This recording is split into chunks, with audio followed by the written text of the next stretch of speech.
m'entendez? Et on vous entend là. Alors, le titre, bonjour à tous. C'est un honneur pour moi de partager avec vous mes travaux de recherche dans le cadre de mon doctorat au sein du laboratoire 3SCA en partenariat avec l'entreprise Équateur. Le titre de la thèse ça porte sur la détermination des modules de déformabilité de sol par mesure planimétrique in situ.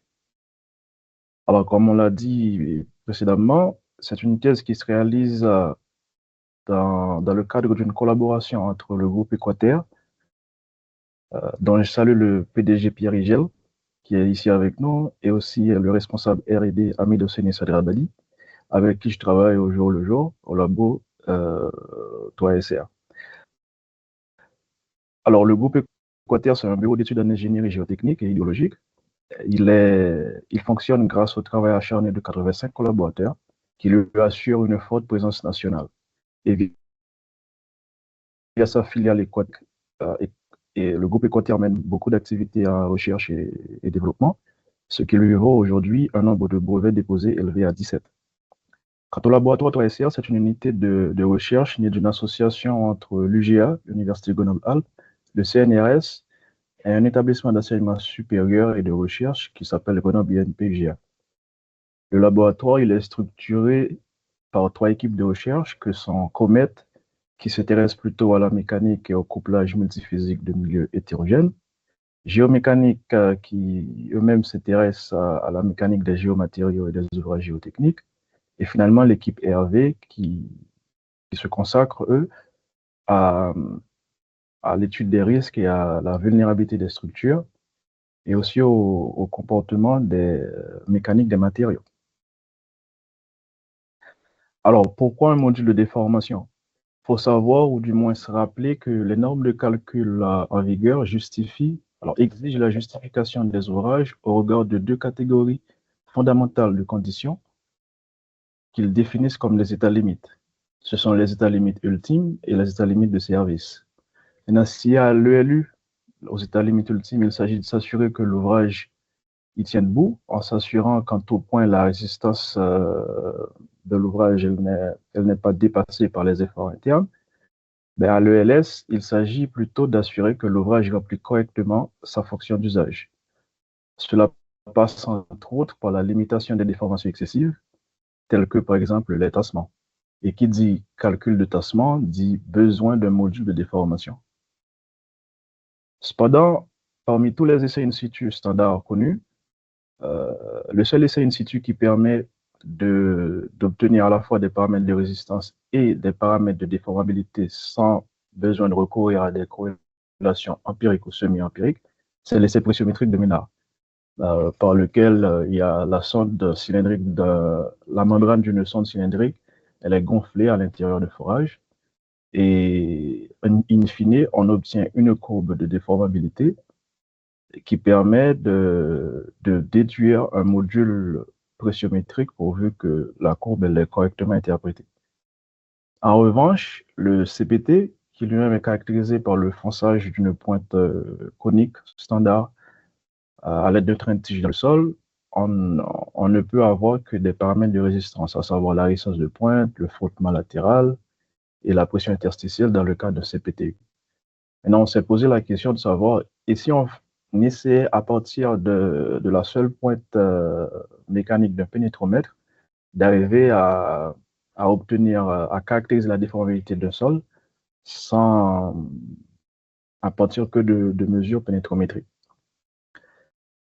Ben, il faut dire que on n'est pas les premiers à s'être attaqués à un défi pareil. Il y a eu pas mal de géants avant nous sur les épaules desquels on se tient pour essayer de voir un peu plus loin. Les uns ont proposé des corrélations semi-empiriques. Je fais référence à Buissmann, Sanglera, Schmertmann. Ce sont des corrélations semi-empiriques de type le module il est lié linéairement à la résistance de pointe par un coefficient alpha qui dépend du sol. Et, et les autres, comme Fojras, Rextech et plus récemment Ali, ils ont proposé et développé un essai de chargement au cône. Et nous-mêmes, grâce à une méthodologie innovante développée par Équateur, on propose un essai de rechargement cyclique progressif de la pointe CPT. Alors, l'essai, ça se déroule en trois phases. Il y a une première phase de pénétration monotone classique. À la fin de cette phase-là, une fois qu'on arrive à une certaine profondeur, on décharge la pointe jusqu'à une certaine fraction de la résistance préalablement mesurée. Ici, il est pris égal à QC, alors à 5%, pardon, la fraction. Et à partir de là, on procède à des cycles contrôlés en force sur la pointe étant la seule à être mobilisée. Et les amplitudes des cycles, elles croissent au fur et à mesure que les cycles se produisent.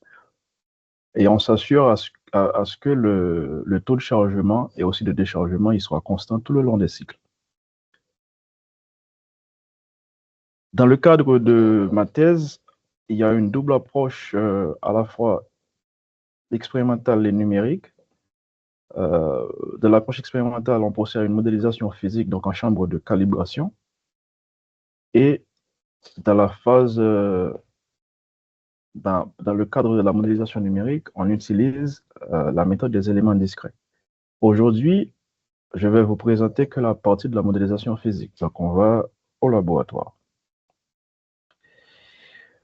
Alors ici, vous observez notre dispositif expérimental. Il y a évidemment une chambre de calibration, c'est le cylindre bleu.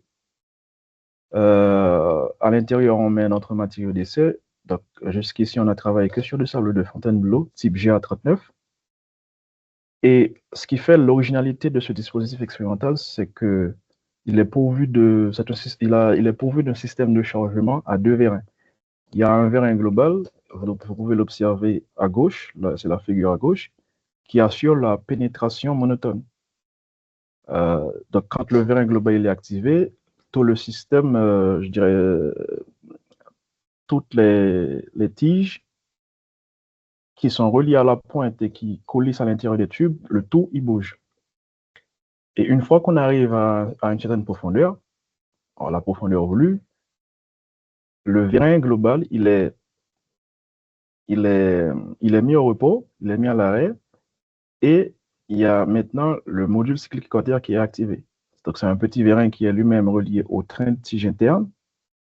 Et comme les tiges internes, elles sont reliées à la pointe, l'activation de ce vérin local, je dirais, ils assurent que il n'y a que la pointe qui bouge lors de l'essai, lors des cycles.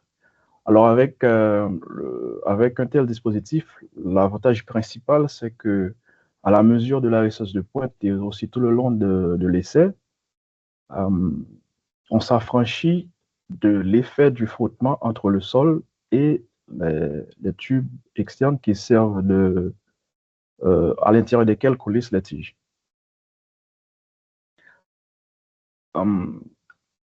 Ici, vous observez des résultats types sur quelques essais réalisés en chambre de calibration pour plusieurs porosités différentes. Donc là, c'est les courbes pour un essai. Donc à gauche, vous avez la contrainte sur la pointe, normalisée par la résistance de pointe en ordonnée, en fonction du temps en abscisse. Au milieu, vous avez le déplacement de la pointe, aussi normalisé par son rayon, en fonction du temps en abscisse. Et à droite, vous avez la contrainte sur la pointe normalisée par la résistance de pointe, en fonction du déplacement de la pointe normalisé par son rayon. Donc là, c'est typiquement la courbe de déformabilité si on élimine le facteur temps. Ce qu'on observe, c'est qu'au tout début, sur le zoom là qu'on réalise vous pouvez observer sur la figure, les cycles sont essentiellement réversibles avec une réponse quasi linéaire du sol.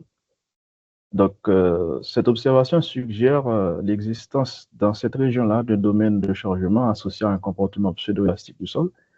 Et donc, le module qu'on cherche, si jamais il existe, on doit aller le chercher dans cette région-là. Donc là, ce qu'on fait pour l'analyse, on extrait un cycle. Donc là, vous observez encore la contrainte sur la pointe normalisée par la résistance de pointe en fonction de son déplacement normalisé par son rayon, mais sur un cycle. Donc là, on a deux informations. Il y a d'abord l'incrément de déplacement irréversible delta I de la pointe sur le cycle, qui est représenté par la longueur du segment AC. Et la raideur séquente définie sur le cycle en question et qui est typiquement la pente de la droite AB. Donc là, à partir de ces deux informations, on va poursuivre deux objectifs. Le premier étant de définir un domaine, le domaine justement de chargement associé au comportement élastique du sol, qui est justement le domaine d'intérêt pour les calculs à l'ELS. Et à partir de la raideur séquente, donc de la pente de la droite AB, on va essayer d'aboutir à un module qu'on appelle module pénétrométrique de la même veine que Philippe Rivestek. Alors ici, vous observez l'évolution de l'incrément de déplacement réversible de la pointe, normalisée par son rayon, donc en ordonnée, en fonction du niveau de chargement. Donc c'est typiquement l'amplitude du cycle normalisée par la résistance de pointe. Donc là, vous avez trois capacités, du très lâche au dense, en passant par le moyennement dense. Ce qu'on peut observer, c'est que peu importe la porosité initiale du sol, pour les cycles d'amplitude allant jusqu'à la moitié de la résistance de pointe, on observe de très faibles déplacements réversibles de la pointe. Et à partir d'un certain moment, la courbe, on observe comme un décollement et qui est caractéristique des grandes déformations ou de la plastification excessive du sol autour de la pointe. Et en termes de la raideur séquente, là, c'est les courbes de la raideur séquente normalisée par sa valeur initiale sur le premier cycle, en fonction aussi du niveau de chargement. On observe une dégradation du module au fur et à mesure que l'amplitude des cycles et par conséquent la déformation, le niveau de déformation, il augmente au-dessous de la pointe. Là, on s'intéresse au deuxième objectif qui est de déterminer un module de déformation à partir de la raideur séquente mesurée ou déterminée sur les cycles. Donc là, on fait les hypothèses comme pour les hypothèses classiques de Boussinesq, à l'exception que le milieu il est considéré comme un milieu infini plutôt que semi-infini, vu que la charge n'est pas appliquée à la surface. Et la pointe, elle est assimilée à une plaque circulaire rigide de rayon RP. La force sur la pointe, elle est supposée uniformément répartie sur la plaque, donc sur la plaque qui représente la pointe, avec une densité surfacique Q. Dans ce cas-là, le déplacement W il est donné par cette formule-là.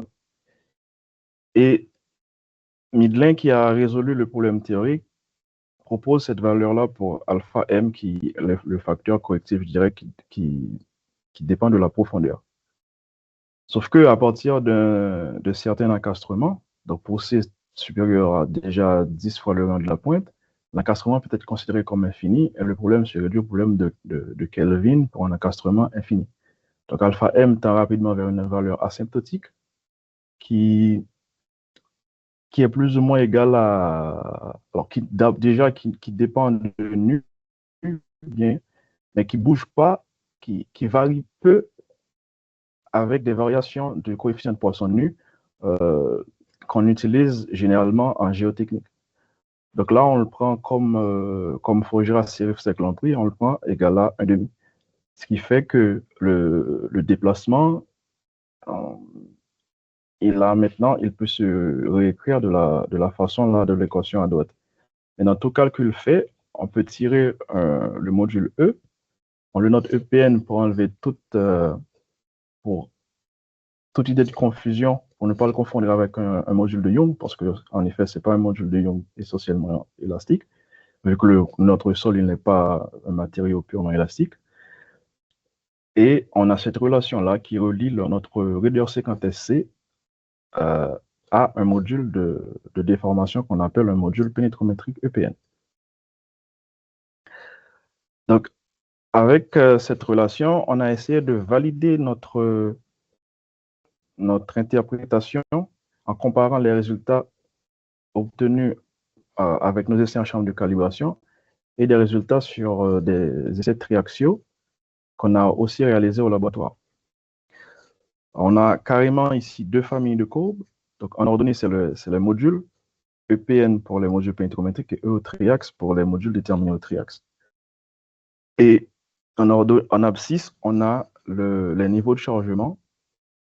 Au triaxe, les triaxes ils sont réalisés de la même manière que les essais en chambre de calibration, donc avec des cycles dont l'amplitude croît au fur et à mesure.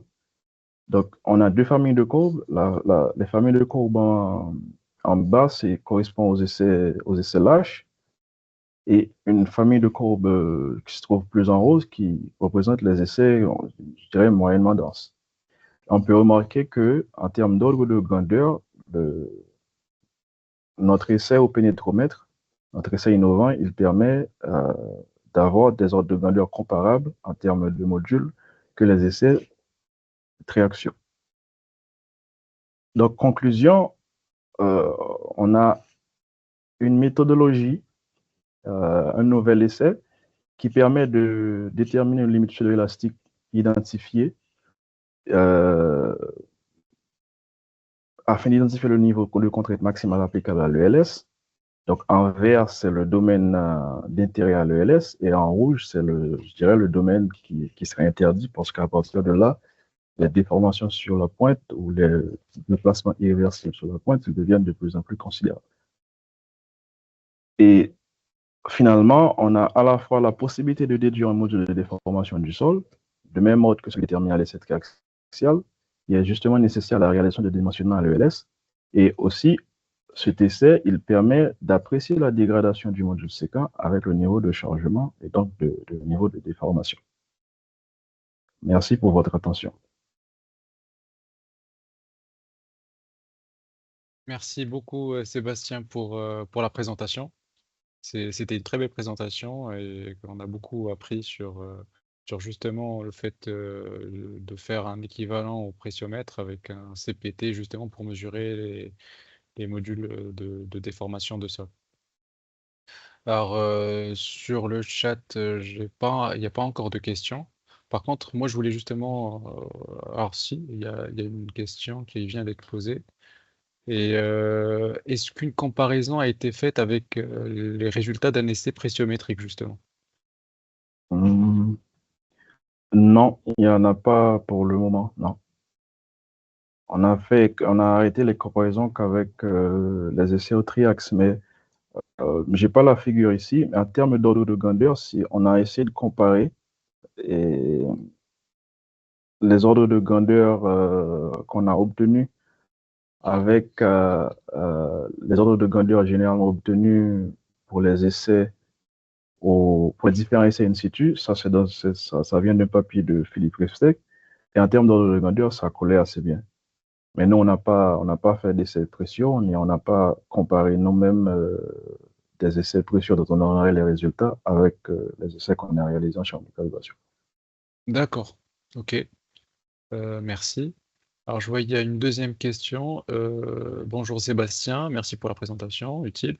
Quelles sont les limitations de l'expression fournie du module pressiométrique à partir de l'essai proposé? Est-ce que c'est valide que pour des sols granulaires? Si j'ai bien compris.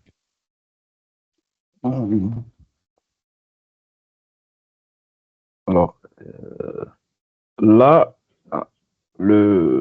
quand on a exposé l'interprétation théorique, on n'avait pas fait l'hypothèse sur la nature du sol. Cependant, ce qui voudrait faire penser que peu importe la nature du sol, ça devrait marcher. Mais vu que par exemple, si on prend un matériau argileux qui est un matériau dont le comportement dépend de la vitesse de chargement, il se pourrait qu'on devrait faire d'abord des... Je ne sais pas si je peux voir là. Par exemple, ici, on applique les cycles avec un taux de chargement constant. Peut-être qu'avec l'argile, ce serait trop rapide ou moins rapide en vertu du comportement, en vertu de la nature même de l'argile. Donc, c'est quelque chose j'avais dire qu'on devrait expérimenter. Mais a priori, il y a pas eu d'hypothèse. En termes d'interprétation, ça devrait marcher aussi pour les matériaux, pas que pour les matériaux granulaires. D'accord. Ok. Merci. Donc, je comprends que peut-être cette piste sur les sols argileux doit être poussée pour valider un peu ces hypothèses. Oui. J'ai une deuxième question. Ah oui, pourquoi vous avez utilisé un pénétromètre mécanique? Les résultats sont-ils valables également pour un pénétromètre électrique? Hmm. Alors, la pointe mécanique, elle est développée par, elle est développée par Equateur. On est parti d'abord sur le pénétromètre, sur un pénétromètre mécanique. Maintenant, pour le pénétromètre électrique, j'ai envie de dire que il n'y a pas, il y a pas vraiment de raison. C'est à regarder, mais il n'y a pas vraiment de raison pour que ça ne marcherait pas sur un pénétromètre électrique.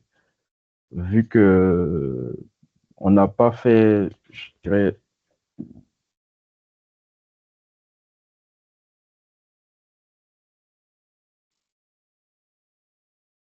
on n'a pas fait vraiment d'hypothèse particulière sur le, sur le type de pénétromètre. Donc la pointe, elle est mécanique, mais pour le pénétromètre électrique, ça devrait, ça devrait marcher. Ça devrait marcher. Enfin, on aurait un peu. Enfin, il n'y a pas. Ça change pas forcément les hypothèses de base. Exactement. D'accord.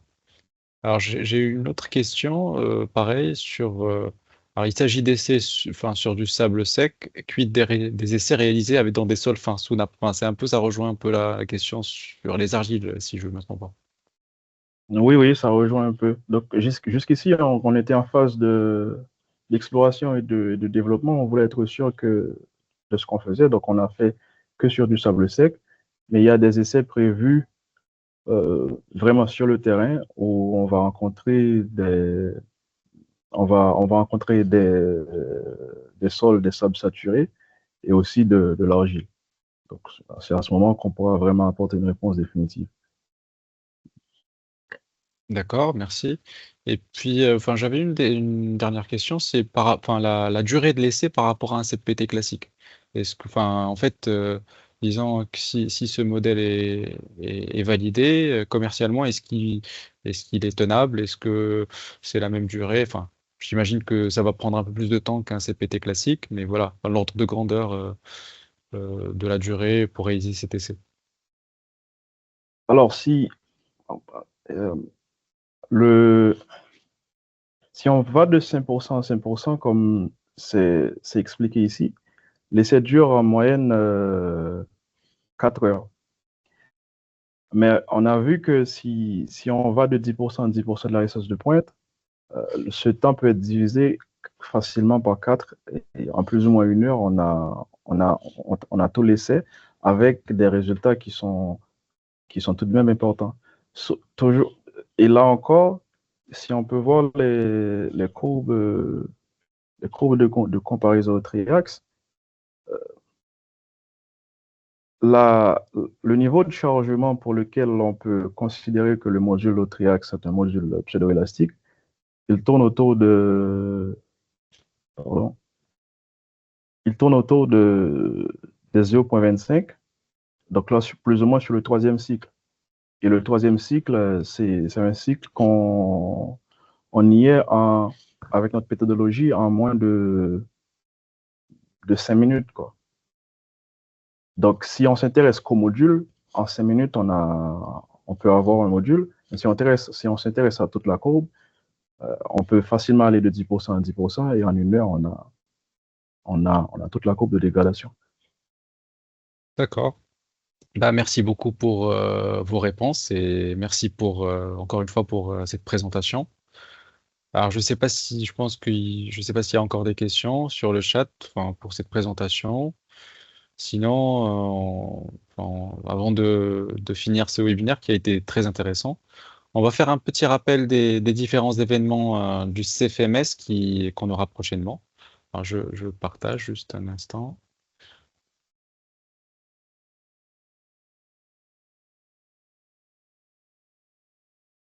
Voilà. Donc, le prochain événement qu'on aura, enfin, c'est en septembre 2025, donc après les vacances. On aura un webinaire sur les fondations mixtes. On aura un retour d'expérience, les méthodes de dimensionnement, etc. Donc, n'hésitez pas à suivre ce webinaire. Pareil, en septembre, on aura une journée sur la restitution de l'instrumentation et présentation des recommandations à l'INSA Lyon Villeurbanne. Donc voilà, c'est une journée technique assez intéressante. En octobre 2025, on aura une journée d'hommage à Michel Bustamonte, à la maison des TP. En novembre 2025, on aura un webinaire justement sur le sujet du retrait-gonflement des argiles. Donc ça rejoint un peu la présentation de Mohamed Amin. En décembre 2025, on aura la traditionnelle Sainte-Barbe à Paris. Et en janvier 2026, on aura encore une fois le webinaire doctorant. Donc un appel à candidature sera fait 1 ou 2 mois avant. Ensuite, on a les événements qui sont sous parrainage du CFMS. Donc, ce n'est pas forcément des événements qui sont organisés par le CFMS, mais qui sont parrainés. Donc, on a en septembre 2025 le symposium international pour le 70e anniversaire du pressiomètre à Luxembourg. Et ensuite, on a les prix et concours. Donc, je rappelle, on a la bourse étudiante Schlosser 2025-2026. Un appel à candidature va être fait.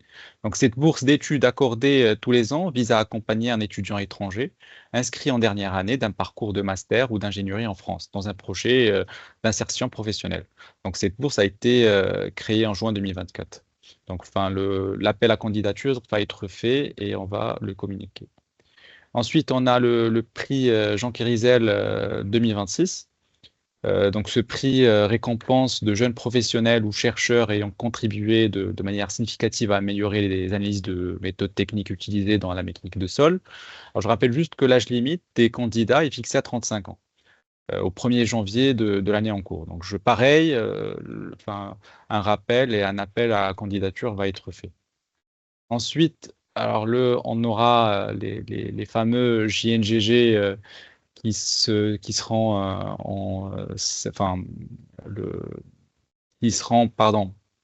les fameux JNGG qui seront en 2026, en avril 2026. Et je vous invite, pour ceux qui sont intéressés, à envoyer vos résumés. Alors, la date limite du dépôt des résumés est le 15 septembre, mais vous pouvez toujours nous les envoyer avant. Alors, on arrive à la fin de notre webinaire. Je tiens encore une fois à remercier nos 4 doctorants qui ont partagé avec nous aujourd'hui un aperçu sur leurs travaux de recherche. Bien entendu, le public nombreux qui a participé activement à ce webinaire avec les questions qui ont été posées. Donc, je vous remercie encore une fois, vous souhaite bon appétit et vous dis à bientôt lors d'un prochain événement du CFMS.